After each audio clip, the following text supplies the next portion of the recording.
Hello guys, welcome to all job 365। तो guys एक vacancy आई है जो कि टीचिंग की है और इसमें आपका जो पोस्ट है प्रिंसिपल है पोस्ट और पीजीटी का है। पीजीटी साइंस के लिए है, आर्ट्स के लिए है और हिंदी के लिए भी है।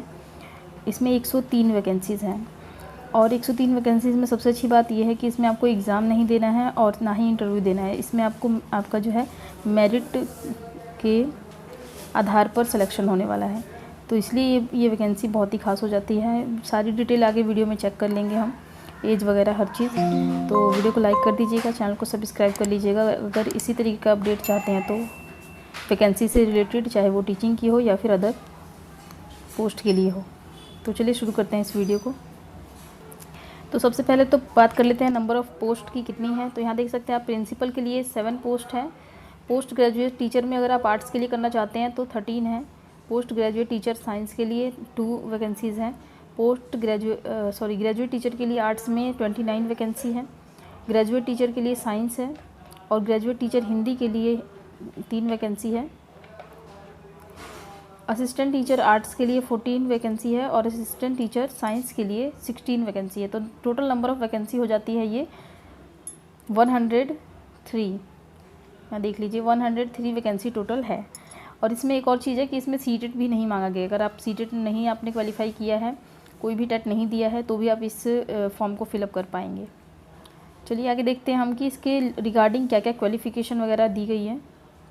तो यहाँ देख सकते हैं, यहाँ पे टोटल नंबर ऑफ़ सब्जेक्ट बताए गए, क्या क्या सब्जेक्ट है। जैसे भी मैंने पहले आपको बता दिया, यहाँ पे अगर आप आर्ट्स में कर रहे हैं तो ये सारे सब्जेक्ट आपको मिल सकते हैं। इन सभी सब्जेक्ट में आप अप्लाई कर पाएंगे। और अगर आप साइंस से हैं तो यहाँ पे फिजिक्स और बायोलॉजी में कर पाएंगे। इसके लिए 15 जो है टोटल नंबर ऑफ़ वैकेंसी है, जिसमें कि आपका subject wise post graduate teacher के लिए है ये वैकेंसी। आगे देख लेते हैं क्या इन्फॉर्मेशन दी गई है। यहाँ पे क्वालिफ़िकेशन की बात करें तो अगर आप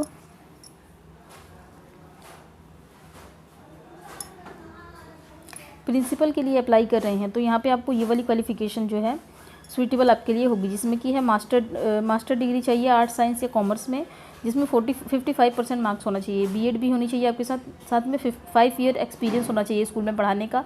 कौन से स्कूल में होना चाहिए, जैसे यहाँ पे गवर्नमेंट है, गवर्नमेंट सेमी गवर्नमेंट है, जैसे कॉन्ट्रैक्ट बेस पे होता है ना आपका, पहले कभी आपने पढ़ाया हो, या फिर गवर्नमेंट रिकॉग्नाइज्ड है। प्राइवेट में भी जो सीबीएसई बोर्ड से एफिलिएटेड है उसमें आपने अगर एक्सपीरियंस है आपको 5 ईयर का, तो यहाँ पर अप्लाई कर पाएंगे आप।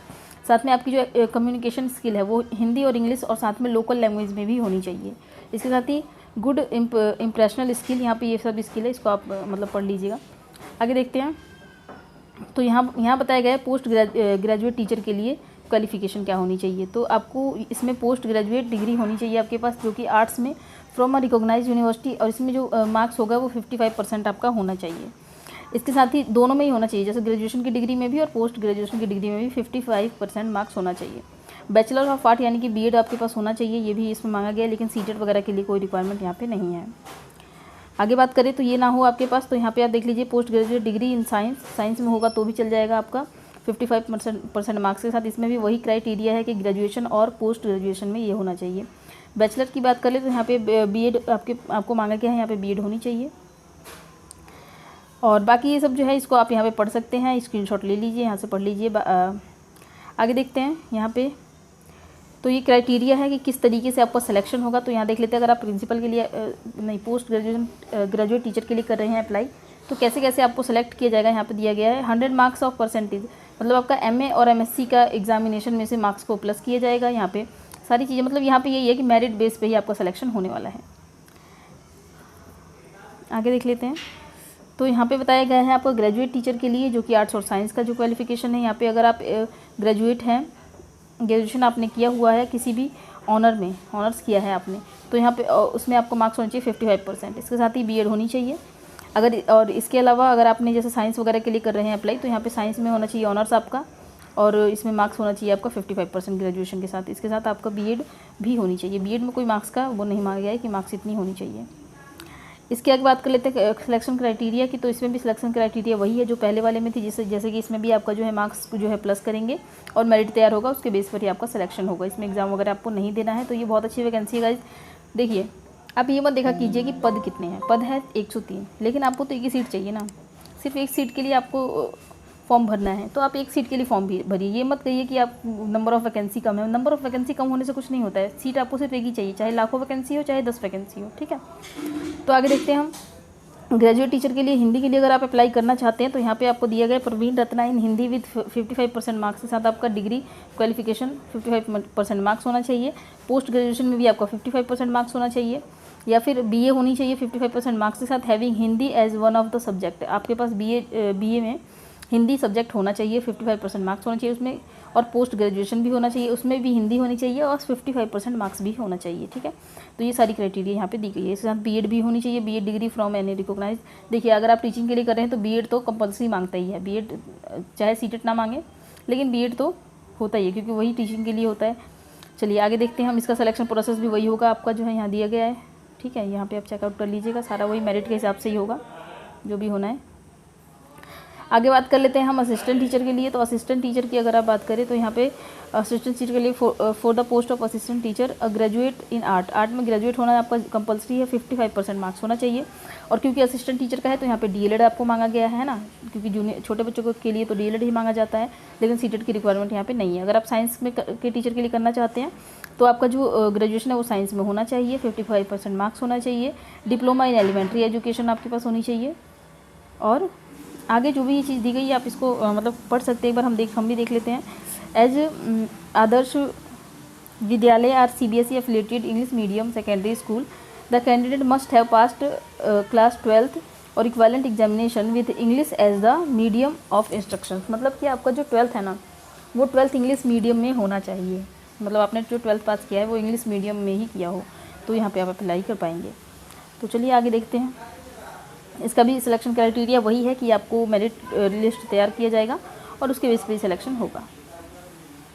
तो अब हम बात कर लेते हैं फ़ीस की कि क्या फ़ीस इसमें लगने वाली है। तो फीस के लिए देख लेते हैं हम। प्रिंसिपल के लिए अगर आप अप्लाई कर रहे हैं तो 500 लगेगी, पोस्ट ग्रेजुएशन टीचर के लिए कर रहे हैं तो 350, ग्रेजुएट टीचर के लिए कर रहे हैं तो 200, और अगर आप असिस्टेंट टीचर के लिए डाल रहे हैं एप्लीकेशन तो 150 होगी यहाँ पे।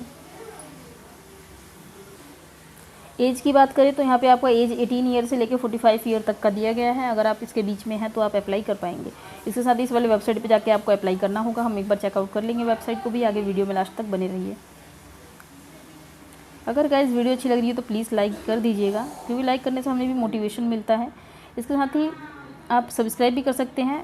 बहुत सारी नोटिफिकेशन इस चैनल पर आपको देखने को मिल जाती हैं, जो भी गवर्नमेंट जॉब से हो या फिर प्राइवेट जॉब से रिलेटेड हो। आगे बात कर लेते हैं। तो यहाँ पे डॉक्यूमेंट की बात की गई है, तो जो भी आपका रिलेवेंट सब्जेक्ट है, जैसे कि मान लीजिए आपने डीएलएड किया हुआ है और आप असिस्टेंट टीचर के लिए अप्लाई करें तो आपका डीएलएड का होना चाहिए सर्टिफिकेट और 12th का होना चाहिए। इसके साथ ही आगे जो एडिशनल है वो हम देख लेते हैं। यहाँ पे आपका पासपोर्ट साइज 2 कलर फ़ोटो होनी चाहिए जो कि वाइट बैकग्राउंड के साथ हो, और एप्लीकेशन तो वैसे भी ऑनलाइन करनी है, ठीक है। आगे देखते हैं। तो ये सारी चीज़ें मैंने आपको बता दिया अभी, जो भी आप रिलेवेंट सब्जेक्ट के रिगार्डिंग कर रहे हैं उसके लिए जो भी क्वालिफिकेशन है उसकी सारी सर्टिफिकेट होना चाहिए आपके पास। यही चीज़ इसमें दिया गया है। स्कैन सिग्नेचर होनी चाहिए। तो आपको भी पता होगा कि ऑनलाइन जब एप्लीकेशन करते हैं तो स्कैन सिग्नेचर वगैरह लगता है। इसके साथ ही सिलेक्शन की बात करें तो यहाँ पे देखिए क्लियरली बताया गया है, the online application receive shall be short list through an approved third party on the basis of merit on requisite qualification for, मतलब कि पूरा मिला के वही है कि आपको यहाँ पे यही बताया गया है कि आपको मेरिट लिस्ट के आधार पर ही आपका सिलेक्शन होने वाला है। तो सिलेक्शन प्रोसेस में यही चीज़ें दी गई हैं। अब यहाँ पे जो है लिस्ट दिया गया है, ये लिस्ट है कि जहाँ पे ये स्कूल है वहाँ पे कौन कौन से स्कूल में आपका जो सिलेक्शन होगा, जगह वगैरह सारी चीज़ें दी गई है यहाँ पे, जो भी तो गाइज़ यहाँ पे एक और इम्पॉर्टेंट जो है नोटिस दिया गया है, जिसमें कि लिखा हुआ है कि यहाँ पे आप the appointment shall be made purely on contract basis of for the period of 11 month. 11 month के लिए आपका जो है कॉन्ट्रैक्ट बेस पे होगा, लेकिन आगे कहा गया है only subject to renewal of the contract basis on the satisfactory performance. अगर आपने अच्छा परफॉर्मेंस दिया तो ये आगे रिन्यूअल कर दिया जाएगा, और रिन्यूअल करने के बाद जैसे 1 ईयर 2 ईयर 3 ईयर के लिए रिन्यूअल ये चीज़ कर दी जाती है। और गाइस यहाँ के जो एक्सपीरियंस होता है ना, ये आपको गवर्नमेंट जॉब में बहुत ही ज़्यादा हेल्प करता है। और इसके साथ ही आपका जो है यहाँ पे सैलरी की बात करें तो सैलरी के लिए यहाँ कहा गया है the salary of appointment category of staff shall be paid as per the existing norm of Adarsh Vidyalaya of Assam. मतलब आदर्श विद्यालय ऑफ असम में जो भी क्राइटेरिया होगी नॉर्म सैलरी नॉर्म्स की, तो उसी के अकॉर्डिंग आपको सैलरी यहाँ पे दी जाएगी। तो गाइज देख लेते हैं वैकेंसी जो है यहाँ पे असम की वैकेंसी है, यहाँ पे आप देख सकते हैं। असम की वैकेंसी आई हुई है। इसकी नोटिफिकेशन 29 जुलाई को आया था। वेबसाइट यहाँ पे दिया गया, इस वेबसाइट पे जाके अप्लाई करना होगा। तो चलिए चलते हैं इसके वेबसाइट पे और देखते हैं कि कैसे अप्लाई करना है। ऑफिशियल वेबसाइट, और यहाँ पे आने के लिए आपको मेरे डिस्क्रिप्शन बॉक्स में लिंक मिल जाएगा, वहाँ से आप इस वाले वेबसाइट पर पहुँच पाएंगे। तो देख लेते हैं इसको। पहले स्क्रॉल डाउन आपको करना होगा। स्क्रॉल डाउन करने के बाद आपको यहाँ पर एक नोटिफिकेशन दिखेगा जो कि लिखा हुआ है, यहाँ देख लीजिए, आदर्श विद्यालय संगठन असम। तो इस पर आपको क्लिक करना है और नोटिफिकेशन यहाँ से आपको डाउनलोड कर लेनी है। यहाँ पे देखिए, यहाँ पे जब आप आ जाएंगे तो यहाँ दिया गया, ये देखिए, online for the post of principal of Adarsh Vidyalaya of Assam. तो यहाँ से आप अप्लाई करने का ऑनलाइन लिंक है, इस पर क्लिक करेंगे तो अप्लाई यहाँ से आप कर पाएंगे। एक बार मैं करके दिखा देती हूँ आपको। ये एक्सटर्नल वेबसाइट पे लेकर जाएगा और यहाँ से देखिए, यहाँ पे आपको इन्फॉर्मेशन वगैरह फिल करके, एक मिनट, यहाँ पे पहले आपको रजिस्ट्रेशन करना होगा। रजिस्ट्रेशन की डेट जो है वो 3 तारीख से स्टार्ट हो गई है, 3 अगस्त से, लेकिन अभी इसका जो लास्ट डेट नहीं बताया गया है। तो आप जल्दी से फॉर्म को फिलअप कर दीजिएगा, क्योंकि लास्ट डेट अब पता नहीं किस दिन का हो जाए, कोई नहीं जानता है, क्योंकि इसमें दिया नहीं गया है। तो हमें ये पता नहीं है। यहाँ पे ऑनलाइन रजिस्ट्रेशन पे आप अप्लाई करके यहाँ से रजिस्ट्रेशन कर लेंगे, प्रोसीड टू अप्लाई, ठीक है। और यहाँ से जो भी इन्फॉर्मेशन मांगी गई है उसको आप मतलब फिल करके, और यहाँ से रजिस्ट्रेशन करने के बाद आप फॉर्म को फिलअप कर पाएंगे। तो अगर आप नोटिफिकेशन अच्छे से पढ़ना चाहते हैं तो उसके लिए मैं बता देती हूँ नोटिफिकेशन आपको कैसे डाउनलोड करना है। यहाँ से बैक आ जाना है आपको। यहाँ पे देखिए, नीचे यहाँ पे दिया गया है advertisement notice for engagement of principal teacher and Adarsh Vidyalaya of Assam. तो यहाँ पे आपको क्लिक करना है। क्लिक करने के बाद आप यहाँ पे क्लिक कीजिएगा PDF पे, और यहाँ से जो ये एप्लीकेशन है वो, सॉरी, जो नोटिफिकेशन है वो डाउनलोड हो जाएगी। तो यहाँ से आप क्लिक करके ओपन कर पाएंगे। ये देखिए, तो ये है नोटिफिकेशन। एक बार नोटिफिकेशन को अच्छे से ज़रूर पढ़ लीजिएगा, क्योंकि जो भी इन्फॉर्मेशन हम देते हैं उसके बाद आपको भी खुद अपने बिहाव पे इस नोटिफिकेशन को ज़रूर पढ़ना चाहिए, उसके बाद ही एप्लीकेशन करनी चाहिए। तो गाइस, उम्मीद करती हूँ वीडियो आपको अच्छी लगी होगी, और अगर आपको कुछ भी पूछना हो तो मुझे कमेंट कीजिएगा, मैं हर एक कमेंट का रिप्लाई ज़रूर करती हूँ। मिलूंगी आपसे नेक्स्ट वीडियो में, तब तक के लिए जय श्री राधे। साथ में चैनल को सब्सक्राइब जरूर कीजिएगा, ताकि इसी तरीके का अपडेट आप तक पहुँचता रहे।